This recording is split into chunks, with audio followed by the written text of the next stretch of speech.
Bienvenue sur Teach, votre nouvelle émission d'enseignement et de maturité spirituelle. Ce programme a été conçu pour vous permettre de devenir des véritables disciples de Jésus-Christ, pour être capable d'imiter, de connaître la parole de Dieu, de découvrir qui est Christ, parce qu'un disciple accompli est comme son maître. Nous avons commencé depuis le début de cette semaine à parler de ce nouveau sujet que nous avons intitulé « Aiguiser ses dons spirituels ». Au premier jour, on a parlé de qu'est-ce que c'est qu'un don spirituel. On a différencié deux mots en grec, charismata et pneumatikos. Et on a parlé de la nature, des caractéristiques d'un don spirituel. Aujourd'hui, nous allons parler de pourquoi a-t-on reçu le don spirituel. Pour quelles raisons? Qu'est-ce qu'il y a derrière? Si on ne sait pas le but de la chose, il pourrait se commettre beaucoup d'abus. Alors, let's teach. Grandissons ensemble. Pour révéler le cœur et la nature de Dieu. C'est ça la première raison. Pour révéler le cœur et la nature de Dieu. Derrière chaque don, il y a un caractère du donateur qui veut se manifester. Quand quelqu'un te fait un don, il veut te montrer qu'il est généreux, il est attentif. Le don n'est pas un don en soi. Le don promène, détient, transmet, porte des intentions. C'est pourquoi certaines personnes n'aiment pas recevoir de dons. Ils ont peur d'être morale. Certains se disent, si je prends des dons, je risquerais de paraître une fille facile. Pourquoi? Parce que ce n'est pas seulement ce que tu prends en main comme don, c'est l'intention qui vient avec. Le don ouvre ton cœur à une autre intention. Et dans le don que Dieu manifeste en nous pour toucher son Église, dans ce don-là se trouve le but principal de faire connaître qui il est, pour révéler le cœur de Dieu. Qu'est-ce que Dieu pense de cette personne? Qu'est-ce qui bat actuellement dans le cœur de Dieu pour cet individu-là, sur lequel vous exercez le don? Et quelle est la nature de Dieu? C'est un Dieu d'amour qui vient montrer qu'il est attentif à son peuple. C'est pour ça qu'il est guéri. C'est un Dieu de justice qui veut montrer à son peuple qu'il sait redresser les choses. C'est pour ça qu'il les délivre de la puissance de l'ennemi. C'est un Dieu de sainteté qui veut montrer à son Fils qu'il peut le rattraper et le ramener sur le droit chemin. C'est pourquoi il révèle et il met au clair les erreurs qu'il est en train de commettre.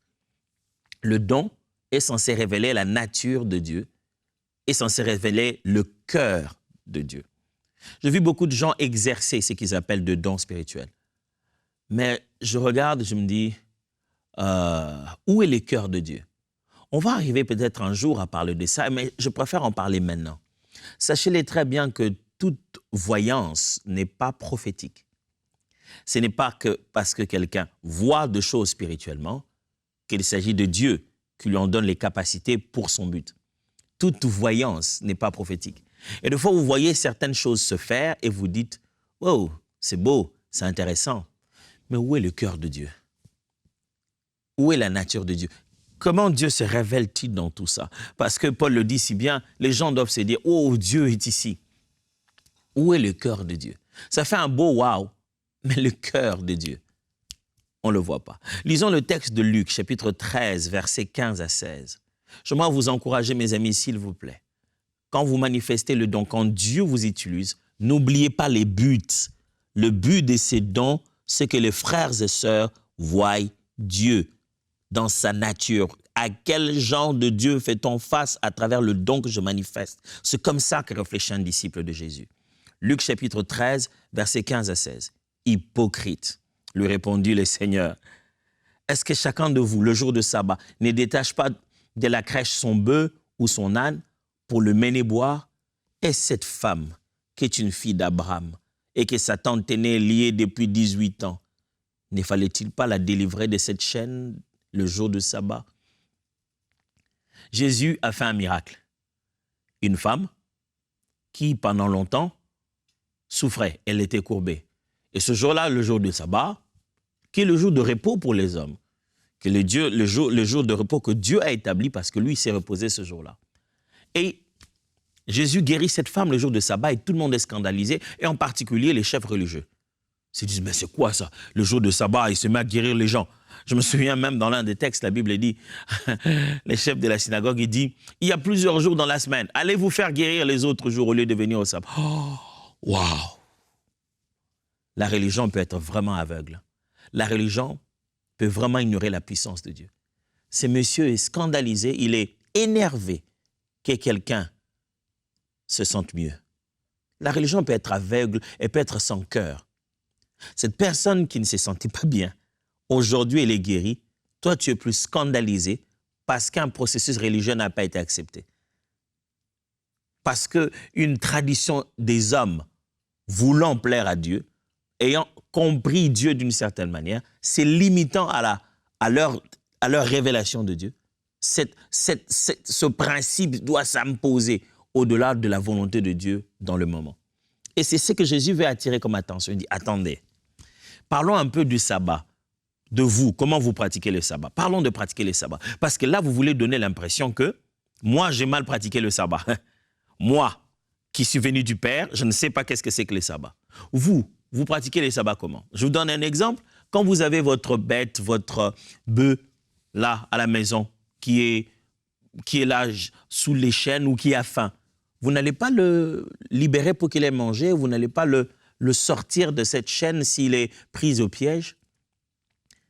Et alors, Dieu lui-même, sa fille, qui était sous les jougs de Satan pendant autant d'années, il ne peut pas les guérir le jour du sabbat pendant que vous pouvez guérir vos bêtes.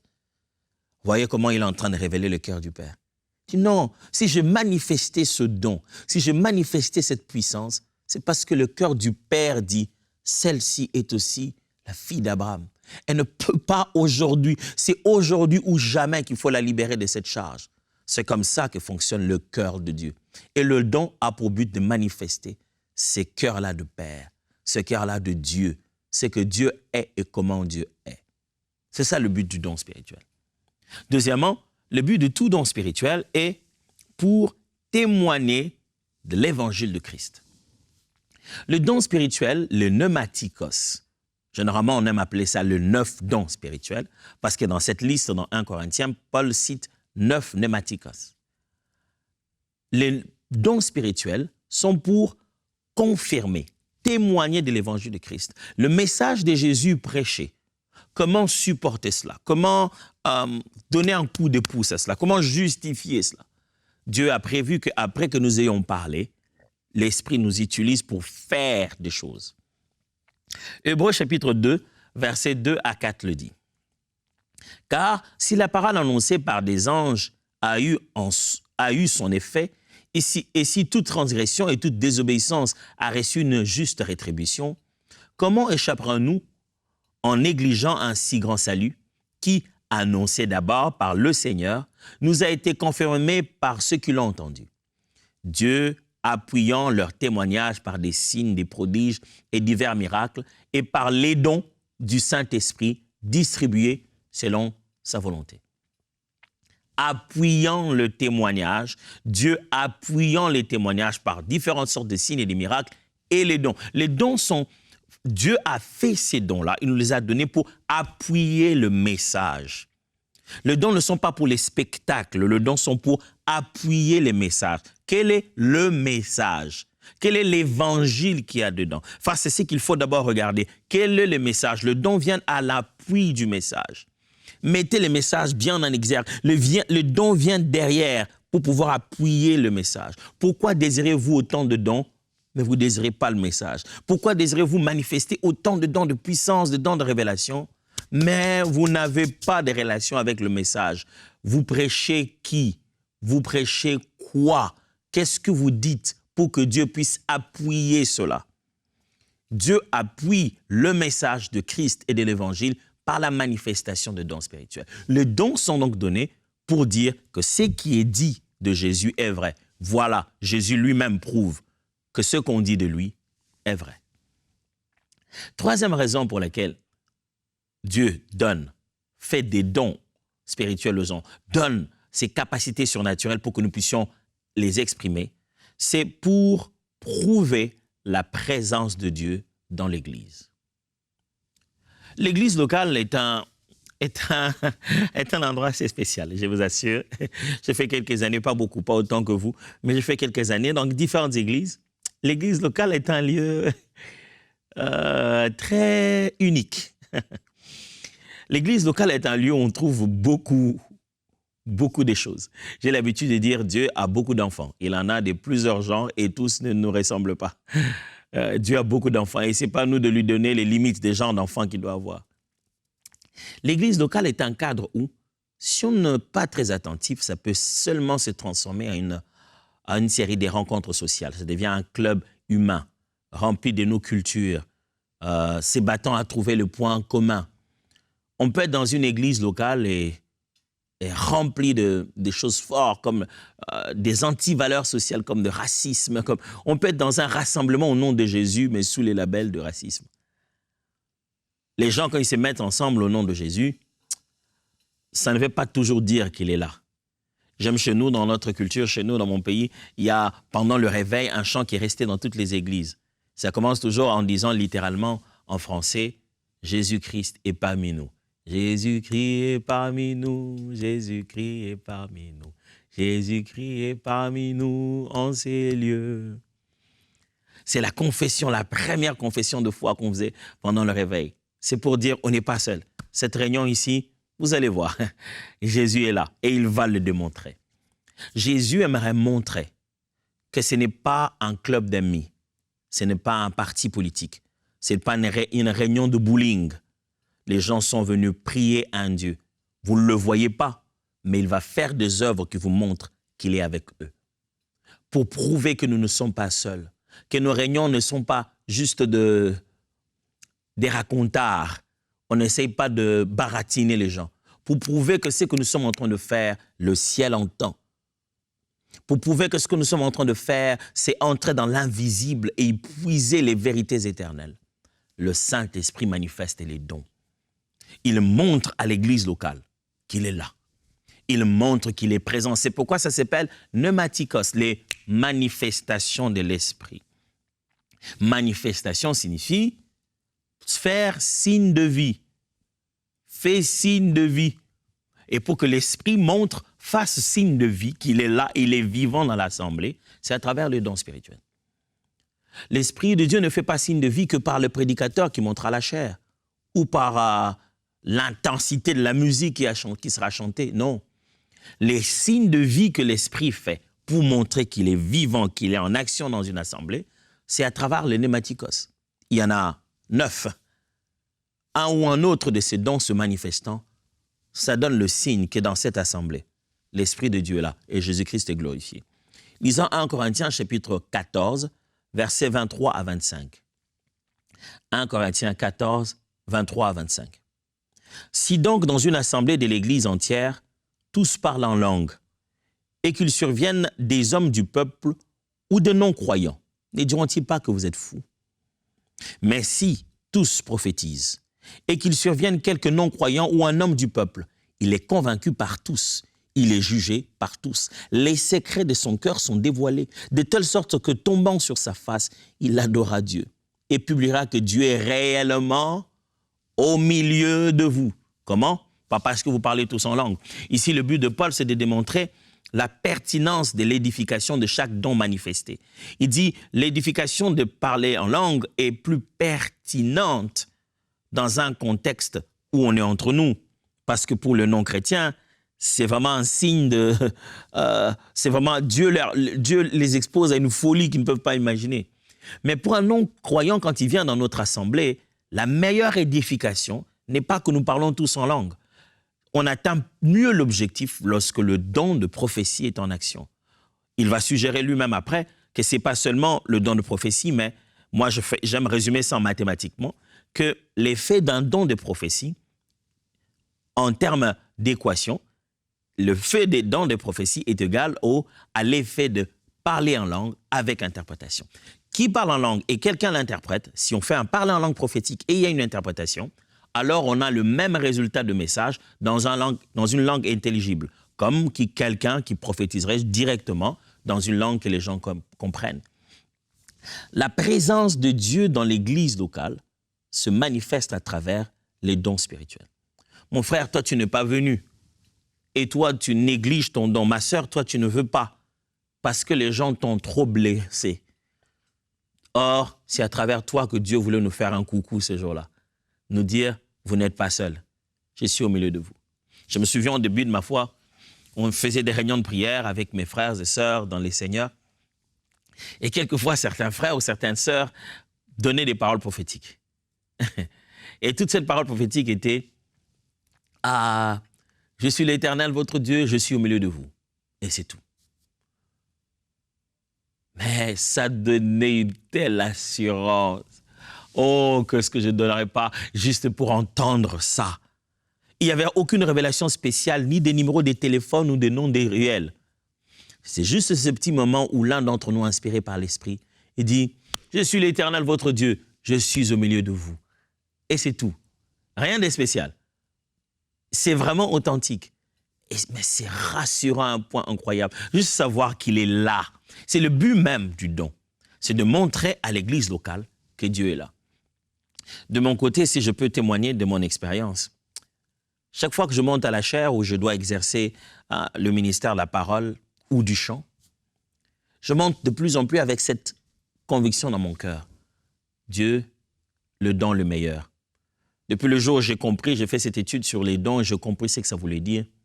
Quand je monte sur la chaire, je suis préoccupé par une seule chose, le don le meilleur.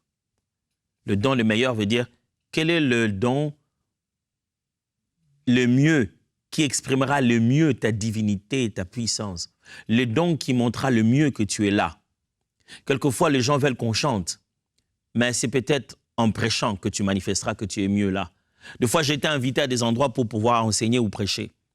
Quand je vais monter, je sens que le don le meilleur, ce que je chante. Je prends mon micro, je chante sans savoir qui va jouer. Et ça fait plus de 60% de la prédication, même 70%. Et il me reste que 30% du temps et je prêche pendant les 30%.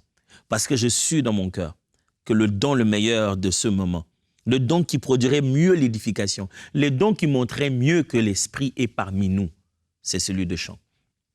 Quelquefois, je me suis battu de temps en temps moi-même à la chaire, à peine que je monte pour pouvoir prêcher, même dans une assemblée qui n'est pas l'assemblée qui n'est pas celle que je fréquente d'habitude. Tu entends l'Esprit te donner une parole prophétique pour quelqu'un. Je dis, Dieu, ça se fait souvent à la fin, non? On doit attendre. Et ça revient dans ma tête, le don le meilleur. Si je ne donne pas la parole maintenant, puisqu'il me l'a donnée maintenant pour la donner maintenant, je risque de mettre le don le meilleur à la mauvaise partie. Et je vous assure, chaque fois que j'obéis, je me bats, mais je fais avec toute politesse le moyen de pouvoir dire ce que Dieu m'a dit. Ça change l'atmosphère. Ça donne une meilleure conscience à tous que Dieu est là. Des fois, je dis quelque chose pour moi n'était pas si grave, mais combien conscience de Dieu s'établit dans la salle. Quelquefois, le don le meilleur, je monte, déjà les instrumentistes sont là, tout le monde s'attend à ce que je chante. Et l'Esprit me dit, parle. Et je suis obligé de dire au chantre, allez vous reposer, c'est bon, je vais commencer par prêcher. Le don le meilleur. Je prie Dieu que vous puissiez apprendre à vivre cette vie-là, où vous posez toujours la question, quel est le don le meilleur à exprimer maintenant? Parce que Dieu veut manifester sa présence dans l'assemblée. Alors, quatrièmement, pourquoi Dieu nous donne ces dons, pourquoi nous avons reçu les dons spirituels? Quatrièmement, pour pousser les hommes à adorer Dieu. Ces dons devraient conduire les gens à adorer Dieu. Le texte que nous venons de lire tout à l'heure, celui de 1 Corinthiens chapitre 14, finit par ça. Il dit, les gens diront que Dieu est réellement au milieu de vous. Comment? Parce qu'il dit d'abord, de telle sorte que tombant sur sa face, il adorera Dieu et publiera que Dieu est réellement au milieu de vous. Tombant sur sa face, il adorera Dieu. Vous voyez, frère? Quelquefois, il y a des gens qui n'adoreront pas par la musique. Il y a des gens qu'on ne verra pas tomber sur leur face, adorer Dieu parce que le cantique était bon. La Bible donne d'ailleurs l'exemple d'un non-croyant. Donc nos cantiques, il ne les connaît pas. Il est là à l'église en train de regarder, on chante, la lumière, les textes, c'est un beau spectacle. Il ne connaît pas cette musique. Vous avez l'impression qu'il ne participe pas vraiment au culte. Mais c'est logique, il ne connaît pas cette musique. Tout est vraiment la vie de l'église, ce sont nos choses. Mais Paul dit, en ce moment-là, un don des révélations commence à agir. Une parole prophétique lui est donnée. Les pensées de son cœur sont révélées. C'est ce qui lui fait mettre ses genoux par terre et qui lui fait adorer. Écoutez-moi très bien. Il y a des adorateurs qui ne pourront se prosterner qu'à cause de l'exercice de don. Ni musique, ni cantique, ni belle voix ni parole en train de crier fort, mais seulement la révélation de Dieu à travers la manifestation des dons spirituels. Alors, j'aimerais challenger vous qui êtes dans le ministère de musique, ministère de chant à l'église. Quelquefois, ce ne sont pas vos voix qui feront adorer, mais c'est la révélation de Dieu à travers le don spirituel. Ne considérez pas que seulement vos cordes vocales sont le seul moyen de pouvoir servir Dieu à l'église. Non, quels sont vos dons spirituels? Dieu vous a peut-être donné une parole de connaissance, Dieu vous a peut-être donné une prophétie. J'ai appris avec le temps à utiliser les différents dons pendant que je chante. Avant, j'étais inquiet, je me disais, Dieu, j'ai un message, pourquoi tu me donnes cette vision? Comment je fais avec? Je n'ai pas l'autorité d'arrêter ce cantique et de dire aux gens, mon frère, ma sœur, j'ai vu ceci.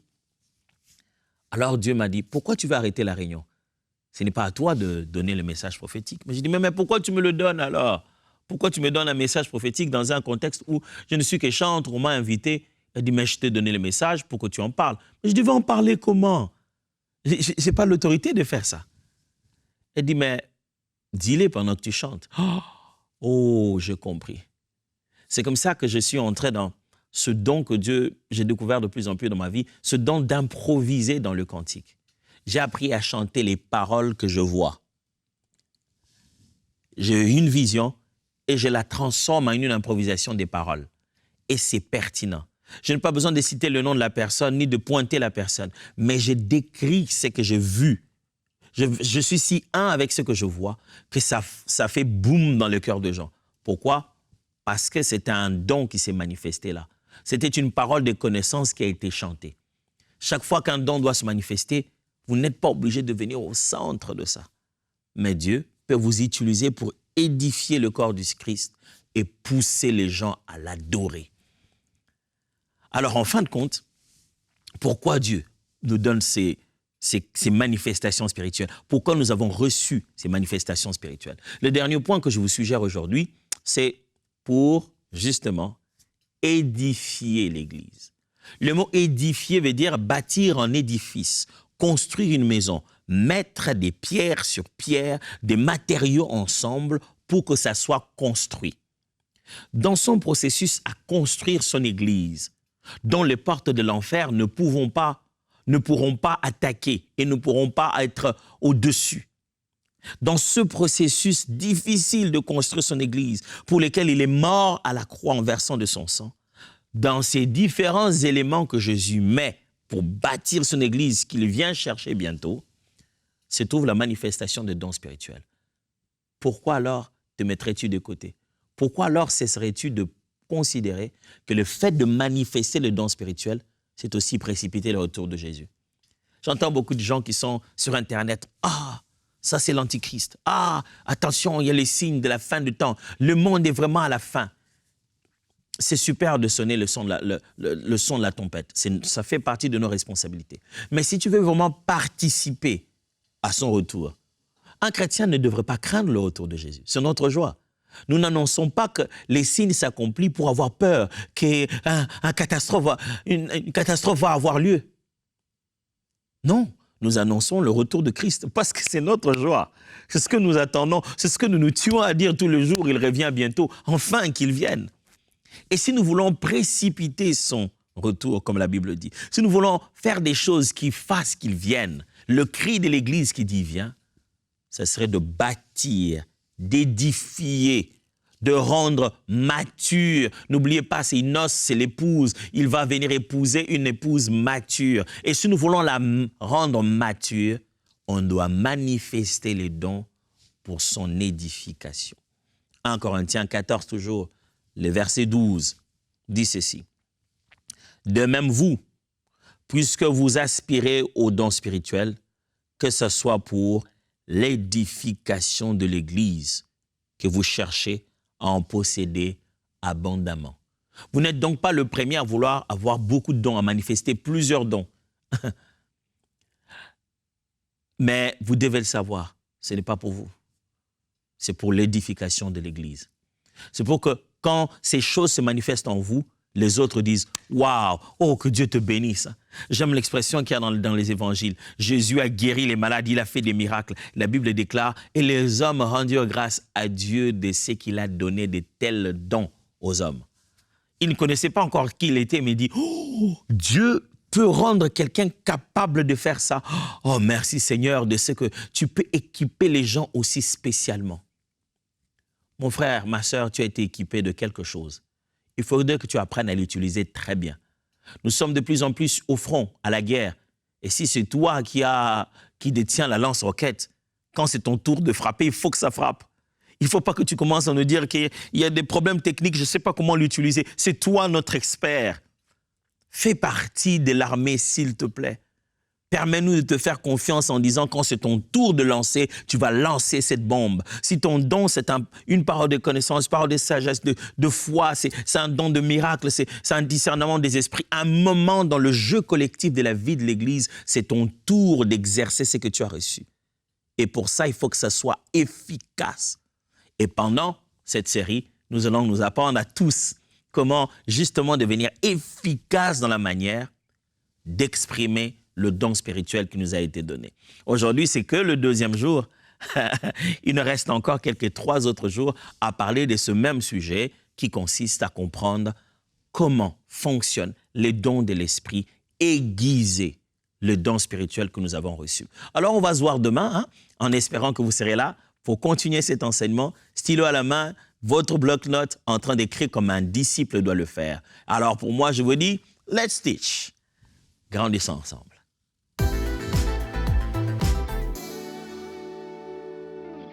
Lorsqu'on a reçu la vision d'enseigne-moi.com en 2004, personne n'aurait imaginé l'impact que ça allait avoir.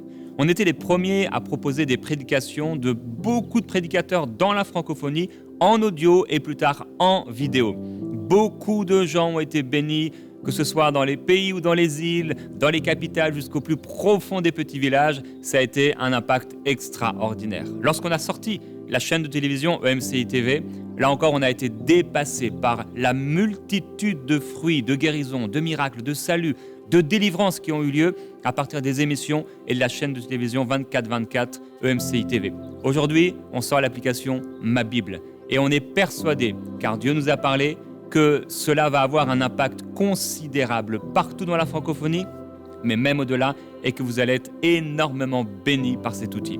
Alors, je veux vous encourager à devenir aujourd'hui partenaire avec EMCI pour que cet outil voit le jour et que nous puissions aller à une autre dimension. Merci à tous ceux qui aujourd'hui prennent la décision de devenir partenaires. Dès maintenant, faites partie des 20 000 partenaires mensuels qui porteront la vision d'EMCI et qui l'amèneront encore plus loin. Pour faire votre don, rendez-vous sur emcitv.com/20 000.